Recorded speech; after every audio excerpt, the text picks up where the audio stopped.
보냄받은 자다 하면서 말씀을 우리가 쭉 듣고 있는데, 아무래도 좀 말씀을 우리가 깊고 풍성하게 들으려면 이 말씀에 그러니까 축적이 있어야 될 것 같아요. 그래서 좀 그런 부분을 살피려고 하는데, 얼마나 우리가 말씀이 축적이 돼야지 하나님께서 우리에게 주시는 말씀을 우리가 아멘으로 듣고 또 그 말씀이 나의 삶에서, 그러니까 지식이 머물면 안 되잖아요. 우리 삶을 관통하고 변화시키고 새롭게 해야겠는데, 예레미야서를 보시면, 예레미야 이 선지서잖아요. 선지서라서 이 당시 역사를 배경으로 이 말씀이 토라에 근거해서 이제 쓰여졌단 말이에요. 그런데 오늘 어디를 보시냐면 네, 24장을 한번 보세요. 근데 24장 보기 전에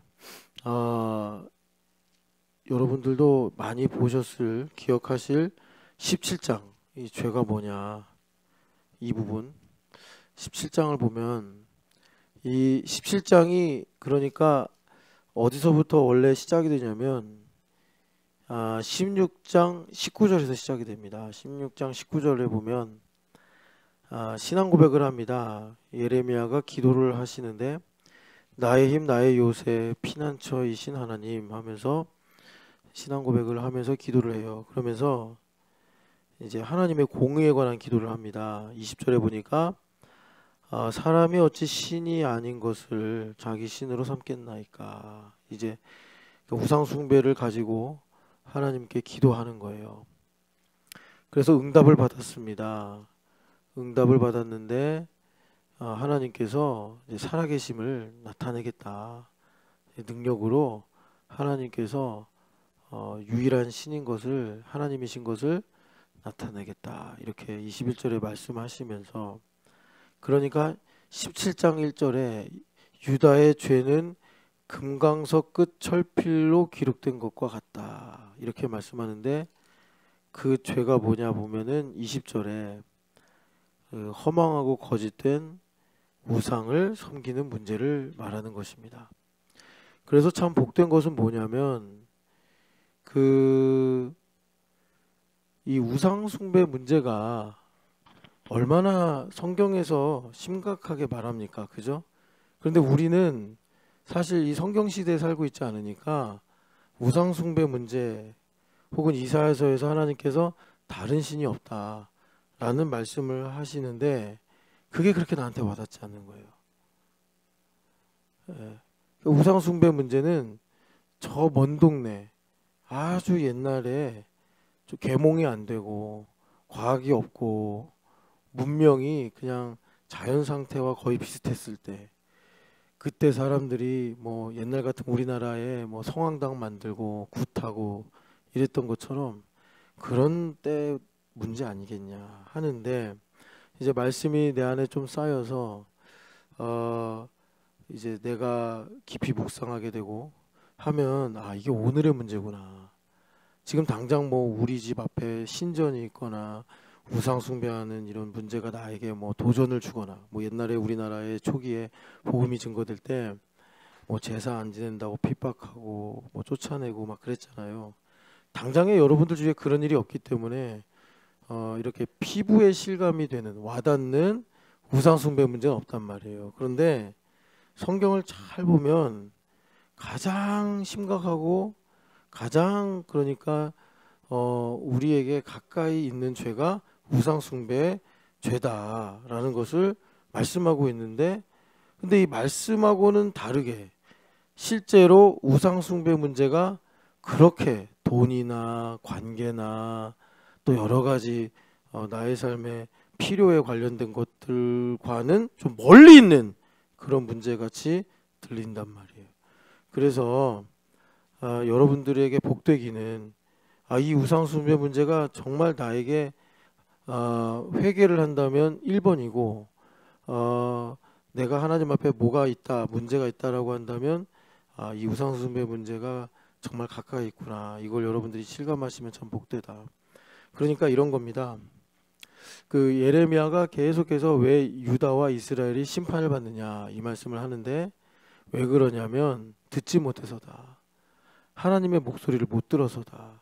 근데 여러분 이제 성경을 보시면서 하나님의 목소리가 뭐 태우야 이렇게 들리는 게 아니라, 구약 시대로 말하면 성전에서 레위인을 통해, 이웃을 통해, 만드신 자연을 통해, 그리고 하나님께서 만드신 율법과 여러 가지 내용들을 통해서 들린단 말이에요. 이렇게 들려요. 그런데 이제 마음이 완악해지고 굳어 있으면 안 들린단 말이에요. 그러니까 하나님께서 마음의 가죽을 베고 할례를 받아야 된다. 이 마음의 가죽은 뭐냐면 마치 굳은 살처럼 쓰고 쓰여서, 어떤 뭐 저도 이제 기타 많이 치진 않지만 이 기타 치는 사람들 여기 굳은 살 베기거든요. 이런 것처럼 내가 내 생각, 내 주장이 오랫동안 강화되면서 이제 가죽같이 굳어진 거예요. 그래가지고 하나님의 음성이, 여러분 만물에 충만한데 우상 숭배 문제가 왜 심각하냐면 하나님 목소리를 못 듣게 하는 거예요. 그걸 지금 예레미야 선지자가 말씀하고 있는데, 그래서 제가 이제 여러분들에게 말씀드리려고 하는 건 뭐냐면, 우리가 하나님의 말씀을 잘 듣고 살아야 될 거 아니에요. 자, 어디를 보시냐면 5절 같이 한번 읽어볼게요. 여호와께서 17장 5절입니다. 여호와께서 이와 같이 말씀하시니라. 무릇 사람을 믿으며 육신으로 그의 힘을 삼고 마음이 여호와께서 떠난 그 사람은 저주를 받을 것이라. 아멘. 그래서 그는 어떻냐? 사막의 떨기나무 같아서 좋은 것이 뭔지 모르고 이 삶이 간조하고 메마르고 뭐 이런 인생을 산다는 거예요. 열매도 없고 지치고 뭐 동분서주하고 뭐 백날 첫날 땀 흘리고 수고한다고 하는데 광야의 떨기나무처럼 열매가 없는 거예요. 그게 어떤 사람이라고요? 우상 숭배하는 사람인데, 그 우상 숭배가 뭐냐 봤더니 사람을 믿으며 육신으로 그의 힘을 삼고 마음은 하나님에게로부터 떠나서 여호와의 목소리를 듣지 못하는 사람이다. 그건 정말 저주받은 인생이다라고 말씀하시면서, 이제 제가 여러분들에게 드리려고 하는 말씀은 7, 8절입니다. 같이 읽어보겠습니다. 그러나 무릇 여호와를 의지하며 여호와를 의뢰하는 그 사람은 복을 받을 것이라. 지금 7, 8절을 우리가 읽는데, 이 7, 8절이 여러분 잘 보시면 알겠지만 시편 1편 말씀이에요. 그래서 자 8절, 그는 물가에 심어진 나무가 그 뿌리를 강변에 뻗치고 더위가 올지라도 두려워하지 아니하며 그 잎사귀는 청청하며 가무는 애도 걱정이 없고 결실이 그치지 아니함 같으리라. 아멘. 우리가 새벽에 오늘 말씀 들을 때 생명력이 뭐냐, 이거는 영적으로 말하면 청력이다. 그러니까 이 청력이라는 게 뭐냐면, 예수님께서 내가 너에게 이르는 말은 영이요 생명이다. 하나님의 이 레마를 들을 수 있는 이 청력이, 그게 우리에게 말하자면 생명력이다. 근육이나 뭐 콜레스테롤 수치나 뭐 내가 신체 나이가 생명력이 아니고, 내가 가지고 있는 소유나 커리어나 내가 좋아하는 사람이 나에게 생명력이 아니고, 우리가 하나님께로부터 지음받았고 구원받은 존재이기 때문에 우리에게 생명력은 내가 얼마나 들을 수 있느냐, 청력이란 말이에요. 그러니까는 깊이 세미하게 들을 수 있는 사람은 어떤 사람이냐면, 사방으로 우겨싸임을 당하여도 쌓이지 않고 거꾸러뜨림을 당하여도 망하지 않고. 그러니까 아까 우리가 기도한 것처럼 보이는 거는 다 나를 저주하고 정죄하고 핍박하고 우겨싸는데도 불구하고, 나는 세상의 소리, 내면의 소리를 듣는 게 아니라 위로부터 주신 하나님의 음성을 들으니까 우겨싸여도 쌓이지 아니하고 거꾸러뜨림을 당하여도 망하지 아니하고 핍박을 당하여도 버림받지 않는 그런 능력을 갖고 살더라. 그런데 우리가 맨날 사방에 둘러싸이는 거 아니잖아요. 그냥 내가 가는 길 앞에 뭐가 있고 돌아보니까 뭐가 있고, 그래서 마치 어두운 밤에 긴장하고 가다가 바스락 소리가 들리면 어이구 깜짝이야 하듯이, 우리가 하나님의 음성을 듣지 못하면 내 주변에 일어나는 일들, 내가 민감하게 보고 느끼고 깨닫는 이런 일들 때문에 낙심하고 우리가 넘어지고 그러더라라는 것입니다. 그래서 우리가 생명력은 뭐냐?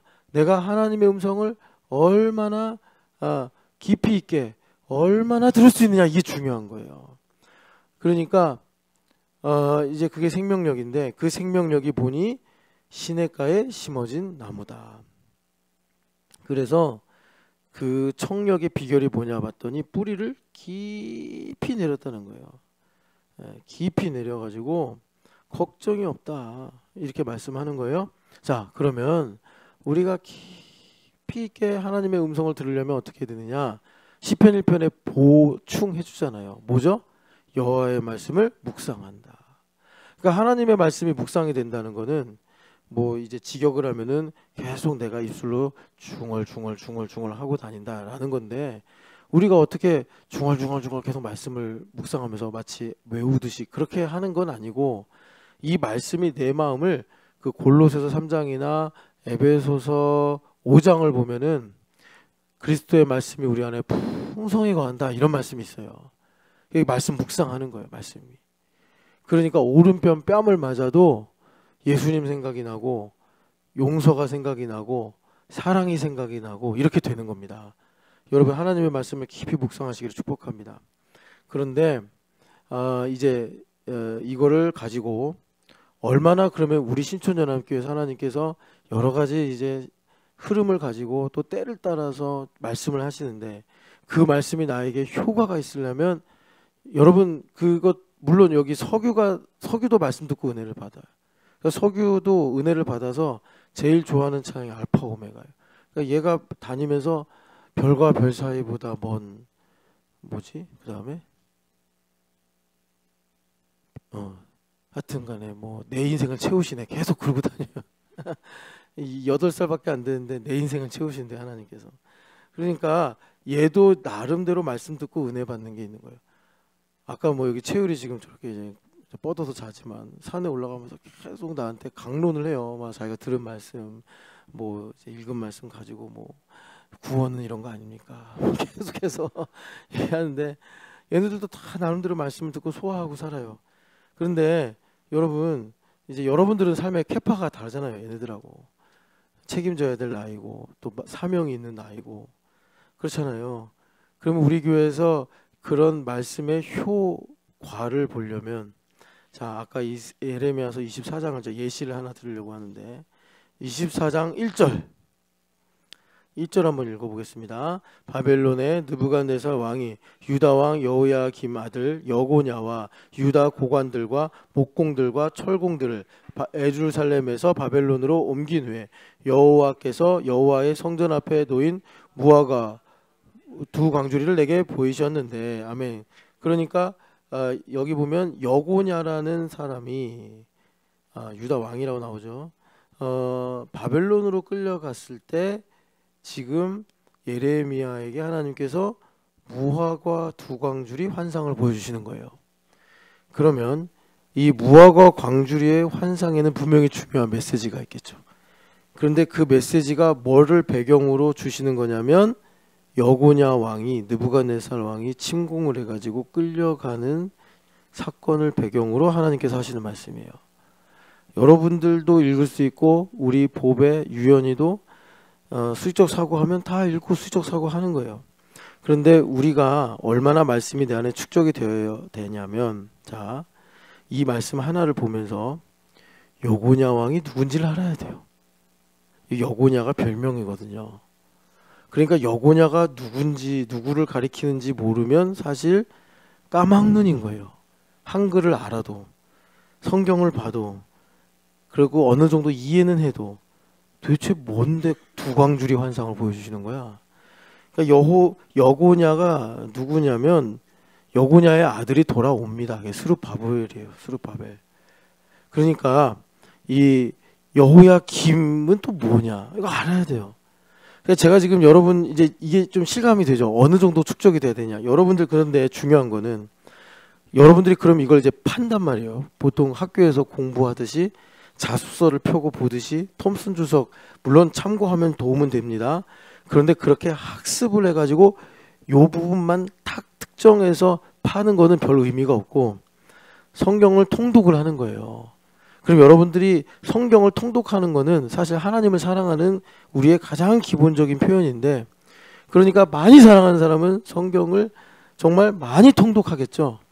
하나님을 대충 사랑하는 사람은 그냥 대충 그러니까 만약에 내가 예수님을 60년 믿었어요. 60년 동안 6번 읽었으면은 그거 뭐 하나님 앞에 가가지고 주님 사랑했습니다 말하기가 상당히 곤란할 거예요. 내가 너한테 준 사랑이 그거밖에 안 되냐. 그러니까 자, 이 말씀을 우리가 계속 읽으면 어쨌든 이 말씀이 축적이 돼서 자연스럽게 하나님께서 때로는 설교를 통해서, 때로는 뭐 여러분들의 여러 가지 상황을 통해서 말씀을 가르치고 깨닫게 하셔서 어느 정도 수준이 여러분들이 축적이 돼야 되냐면, 여호야김은 여호아하스 다음 왕이구나. 그리고 여호야김의 아들 여고냐가 이제 끌려가고 난 다음에 시드기야가 왕이 되는구나. 그러니까 이 요시야의 3명의 아들이 나란히 왕으로 이렇게 등극이 되면서 유다 역사가 어떻게 바뀌는지 정도는 자연스러운 축적을 통해서 여러분들이 말씀을 소화할 수 있는 수준이 돼야 된다. 공부하자는 게 아니에요. 여러분들이 날마다 밥을 먹듯이 말씀을 통독하신단 말이에요. 그러면 저도 여러분들하고 똑같이 그렇게 은혜를 받는데, 쌓이면 눈이 쌓여서 무릎까지 쌓였네, 허벅지까지 쌓였네, 그러듯이 말씀이 내 안에 쌓이다 보면은 어느 순간에 여러분들이 읽다 보면 이런다고요. 여구냐? 모르겠네 하면 주석 성경 보면 여기 가면 볼 수 있구나. 열왕기하 가서 보고, 이런 일들이 몇 번 쌓이면 자연스럽게 2차 침공이구나. 여러분들한테 신학자 되라, 목사님 수준으로 읽어라, 이거 아니에요. 성경이 축적이 되면 지금 2차 침공 때구나. 2차 침공 때 여호야김이 폐위되고 여고냐가 끌려가면서 이때 기술자들이 이 바벨론으로 끌려가는구나. 그러니까 이제 남은 거는 시드기야 때 이스라엘이 멸망하는 것밖에 안 남았는데, 그 사이에 하나님께서 예레미야에게 환상을 보여주시는구나. 요 정도는 여러분들 소화하셔야 된다. 그래야지 보냄을 받은 자입니다. 보냄을 받은 자는 하나님께서 말씀하고 이루심을 심판의 관점에서 봅니다. 이 심판이라는 것은 세상을 정죄하는 심판이 아니요 하나님의 공의를 추앙하며 하나님께서 승리하실 것을 간절히 바라는 마음으로 내 안에 일어나는 말씀을 믿는 믿음의 관점입니다. 그 관점을 갖게 될 때 세상과 세상에 있는 것들을 사랑하지 않게 되며, 그런 내 마음에 순전한 마음이 있을 때 나를 향한 개인적으로 하나님께서 내게 주신 하나님의 공의가 무엇인가, 하나님의 뜻이 무엇인가를 내가 깨달아서 그 뜻을 행하며 살아갈 때 하나님의 사랑이 내게 충만하게 부어집니다. 이게 이제 여러분들의 삶에, 그러니까 먹고 마시고 자는 일로 우리에게 이렇게 성육화된단 말이에요. 이게 모르면 관둬요. 자, 요한복음 16장 보세요. 요한복음 16장, 이제 오늘 설교의 본문입니다. 자, 요한복음 16장 보면은 예수님께서 성령 하나님을 주시겠다라고 하시면서 14장 31절 성령 하나님에 관한 설교 중에 31절 같이 읽겠습니다. 오직 내가 아버지를 사랑하는 것과 아버지께서 명하신 대로 행하는 것을 세상이 알게 하려 함이로라. 일어나라, 여기를 떠나자 하시니라. 아멘. 자, 그러니까 하나님의 사랑은 뭐예요? 아버지의 뜻대로 행하는 것이다. 그러니까 내가 아버지의 뜻대로 행하는 것이 사랑이에요. 내가 감정에 충실해서 내가 가지고 있는 지식에 따라 사랑을 한단 말이에요. 우리는 그러고서 사랑했다고 얘기하고 사랑할게, 영원히 사랑할게 막 이런단 말이에요. 아니라고. 사랑은 하나님 거예요. 하나님 거 훔치면 안 돼요.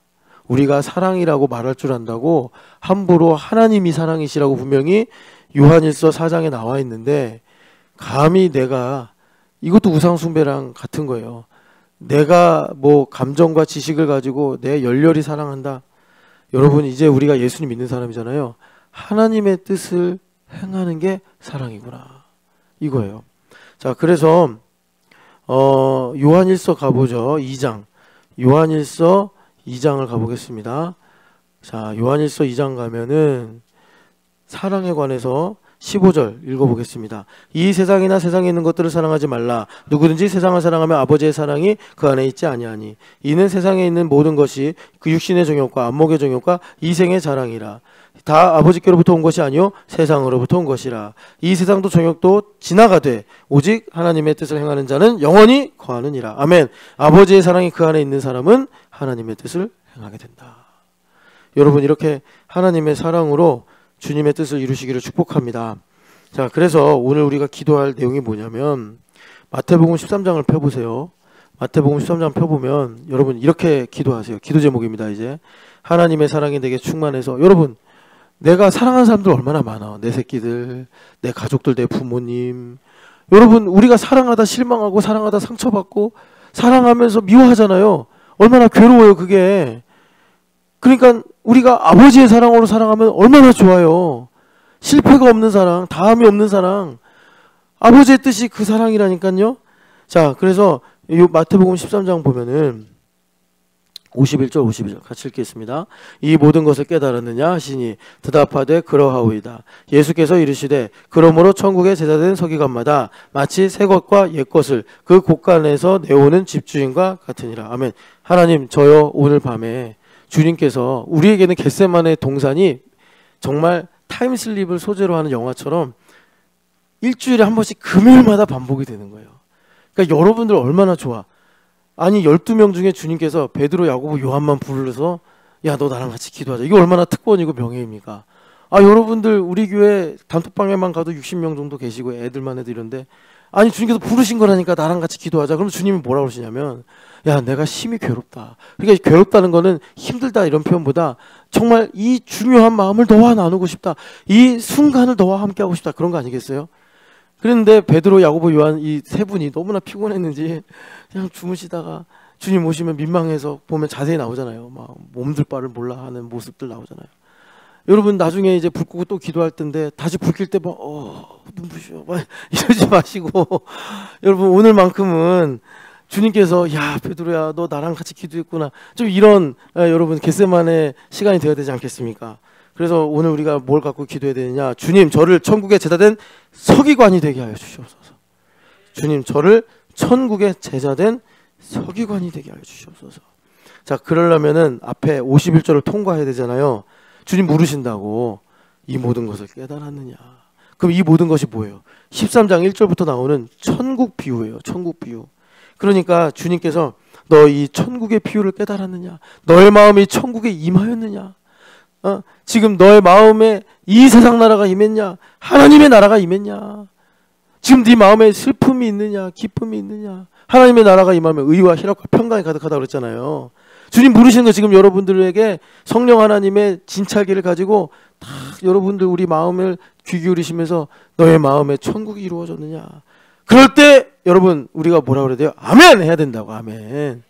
아, 잘 모르겠는데 하는 게 아니라 이런 순간에는 뻔뻔하게 아멘 하고 물어보면 어떡하지? 그건 나중에 이제 뒤에 주님하고 해결해보고 일단 아멘 하고 봐야 돼. 아멘 하고. 아멘은 그런 거예요. 언제까지 될 때까지 기다려.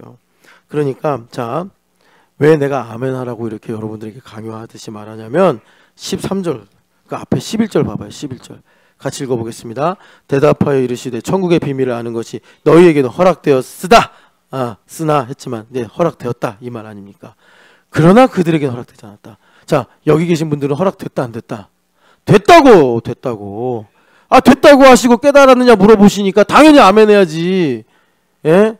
여러분, 양심을 이때 양심적으로 말하면 안 돼요. 믿음으로 말해야 된다고. 허락됐다고 하셨으니까 아니 몰라요. 제자들이 뭐 이렇게 쭉 주님 설교하시는데 좀 길게 하셨겠지. 이건 기록이니까. 근데 듣다가 뭐 예를 들어서 뭐 이제 한 분은 졸았다 칩시다. 졸다 하니까 천국 비유 다 끝났네. 마태 선생님이 열심히 적었어. 그러니까 옆에서 마태가 저거 좀 나중에 봐야겠다 하는데 주님께서 그 질문 하시는 거 다 깨달았냐? 그럴 때 여러분, 내가 이제 여러분들 격려하려고 하는 말인데 그때 저는 솔직히 주님 졸아서 죄송합니다. 안 된다고. 아멘 해야 된단 말이야. 아멘. 그러면 주님께서 다 또 우리에게 은혜 주시고 기회 주신단 말이에요. 예. 자, 그래서 주님께서 뭐라고 그러시냐. 자, 16절 읽어보겠습니다. 같이. 그러나 너희 눈은 봄으로 너희 귀는 들음으로 복이 있도다. 아멘. 이거예요. 그러니까 무슨 말이냐면 여러분 이거 다 깨달았으면 제자들이 십자가에서 배반했겠어요? 몰라도 아멘 했잖아요. 우리도 그렇게 가자는 거예요. 예. 자, 그래서 주님께서 복이 있도다. 이 복이 뭔 복이에요? 팔복이에요. 팔복. 예. 가난해서 애통해서 또 의에 줄이고 목말라서 주님을 붙잡을 수밖에 없는 그 복. 여러분 이 시간 그 복이 임하시기를 축복합니다. 그 복이 있으면 어떻게 된다고요? 눈이 열리고 귀가 열리더라. 주님 말씀하시는 거예요. 눈이 열리고 귀가 열리면 어떻게 됩니까? 사실 이 말씀은 신명기 29장 4절 말씀을 주님께서 끌어오신 건데 신명기 29장 4절에 뭐라고 말씀하세요? 모 선생님께서 지금까지 너희가 보지 못했고 듣지 못했고 깨닫지 못했다. 40년을 광야에서 쭉 걸어왔는데 그동안 니들이 먹고 마시고 은혜를 입었음에도 불구하고 너희들이 보지 못했고 듣지 못했고 깨닫지 못했다. 그러나 이제 29장 4절 이후부터는 뭐라는 얘기예요? 보리라, 들리리라, 깨달아지리라 이렇게 말씀하시는 거예요. 지금 우리가 이 철야 때 이 말씀을 앞에 보면서 우리에게 그 순간이 온 거예요. 그러면 보게 되고 듣게 되고 깨닫게 되면 어떻게 되냐? 천국 비밀을 내가 알게 되는 건데 그게 뭐냐면 신명기 29장에는 뭐라고 그러냐면 봐라 니네 신발이 닳지 않았고 옷이 헤어져서 구멍 뚫리지 않았지 않았냐. 여러분 이게 뭐 대단합니까? 여러분들 지금 뭐 신발 구멍 난 거 신고 다니는 사람은 없고 옷 찢어진 거 기워서 입고 다니시는 분 없잖아요. 그런데 이 말은 무슨 말이냐? 이 말은 그동안 보지 못했던 알지 못했던 은혜를 깨닫게 된다. 주님께서 우리에게 이제 천국을 마음에 주시는데 그 천국이 내 마음에 임하면 어떻게 되느냐? 그냥 늘상 당연했고 혹은 내가 불평했던 일인데 내가 참 아파했던 일인데 주님께서 내 마음에 천국을 주시고 복을 주시니까 그게 은혜였구나. 이런 놀라운 변화를 주님께서 우리에게 주시더라라는 것입니다. 자, 이걸 갖고서 주님께서 깨달았느냐? 아멘 했단 말이에요. 52절에 그래서 이걸 가지고 자 그러니까 여러분들 오늘 하나만이라도 하나님 오늘 이 시간에 너가 천국을 깨달았느냐 이 모든 것을 깨달았느냐 하실 때 내 새끼가 은혜였던 걸 이제야 알겠습니다. 교회가 은혜였던 걸 이제 다시 한번 알겠습니다. 공동체가 은혜였던 걸 이제 다시 한번 알겠습니다. 내 아버지 어머니가 은혜였음을 다시 한번 알겠습니다. 여러분 그러면 되는 거예요. 그걸 가지고 주님께서 이 시간에 천국의 제자된 서기관이다 이 말씀하시는 거예요. 천국의 제자된 서기관이다. 자, 제자는 여러분 다 아실 거고 천국도 여러분 다 아실 거예요. 그러면 천국의 제자된 서기관은 뭐냐? 서기관은 얘네들보다 어릴 때부터 말하자면 서기관 양성학교에 가서 아주 프로페셔널하게 서기관 훈련을 받은 사람들이에요. 그래서 지금은 소프트웨어가 좋아져가지고 검색을 하면 장절 딱딱딱 나오잖아요.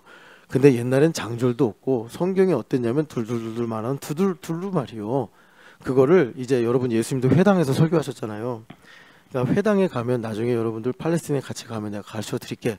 회당에 보면 이게 강단이 있고 사람들이 앉는 좌석이 있어요. 그러면 이 강대상 좌우편에 여기 말하는 곡간이 있어요. 곡간. 이 곡간은 그냥 곡식을 가두는 곡간이 아니라 성경책을 이렇게 놔두는 거예요. 그러면 서기관이 이제 앞에서 예수님 같은 분이 말씀을 전하고 가르칠 때 적절한 두루마리를 가져오는 거예요. 적절한. 그래서 그때도 예수님께서 나사렛 회당에 딱 서서 말씀을 전하실 때 그 지혜로운 서기관이었나 봐요. 이사야 60장 가지고 와서 61장이죠. 이제 61장 본문을 딱 읽으시고 주님께서 이 말씀이 너희 귀에 응하였다. 그러니까 우리가 서기관이 된다는 건 뭐냐면 아까 전에 여러분들에게 말씀드린 대로 말씀에 축적이 된 거예요. 말씀에 축적이 됐을 때 주님께서 내게 역사하셔서 새 것과 옛 것을 주님께서 사용하신다. 그러니까 새 것과 옛 것이 뭐냐면 잘 들으시고 이 시간에 여러분 뭘 기도해야 된다고요? 천국의 서기관이 되게 하여 주시옵소서. 그래야 인생 풀린다니까. 예? 그러니까 천국의 서기관이 뭐냐면 이거예요. 제가 영으로 되어진다. 이걸 지난번 새벽에 한번 설교했는데 영으로 되어지는 게 두 가지 경우가 가능하다. 하나는 뭐냐면, 자, 예배라고 합시다. 예배. 구약엔 제사죠. 그냥 어려서부터 난지 8일 만에 할례를 받고 12살 때 이제 성인식을 해가지고 이제 뭐 6월절, 뭐 7.7절, 장막절 그것만이 아니라 남은 4가지 절기에 또 안식일에 초하루에 상번제에 맨날 그냥 그 우리 한국에서 자란 아이들이 제가 보니까 그 애들이 대부분 다 햄버거 좋아하거든요. 근데 양규환은 햄버거를 안 좋아해. 밥과 국을 좋아하더라고. 이번에 일본 가서 보니까 양규환은 한국인, 정확하게 한국인, 밥과 국 이걸 선호해요. 왜 그러겠어요? 한국인이니까 어려서부터 계속 밥국 먹으니까 보통 애들은 햄버거다 그러고 이야 신난다 그러는데 양규환은 밥과 국이 그리워 이런단 말이에요. 그렇게 세뇌된 거잖아요. 그렇게 세뇌돼서 밥국이 없으면 못 사는 애가 됐잖아요.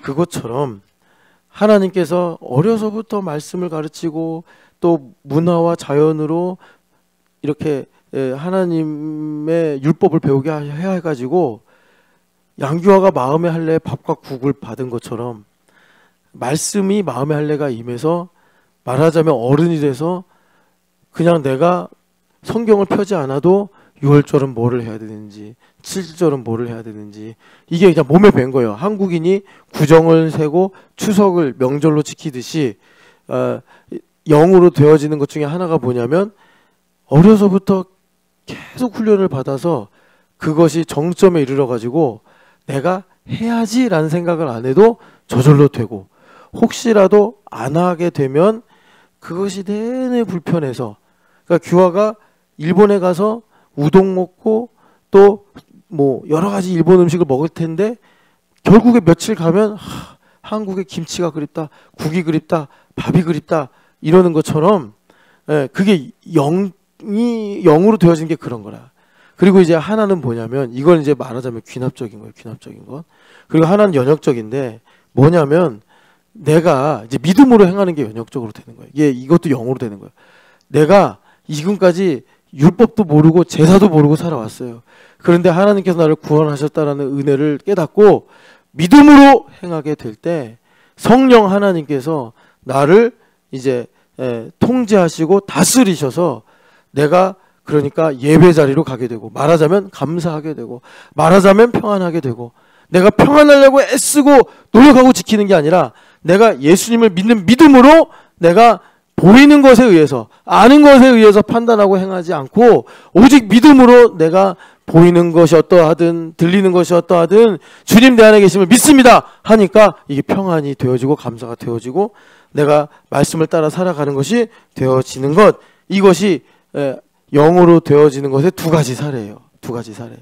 그러니까 이 두 가지를 가지고 천국의 제사된 서기관이 되어서 나의 삶이라는 텍스트 가운데 하나님의 뜻이 무엇인지를 내가 깨닫게 되더라라는 것입니다. 여러분, 그래서 이 말씀 또한 지금 당장에 탁 들어오지 않아도 주님께서 나에게 구약의 복음과 신약의 복음 이 두 가지 사이클을 가지고 나의 삶에 하나님께서 일하시는 섭리를 보게 하시는 것이 천국의 제자된 서기관이구나. 그래서 나의 삶에 천국의 제자니까 하나님의 나라가 임하여서 하나님의 뜻이 이루어지고 하나님께서 나의 삶에 그러니까 천국이 임하게 되는 것을 이루어 주시는 삶을 사는 게 천국의 제자 된 것이다.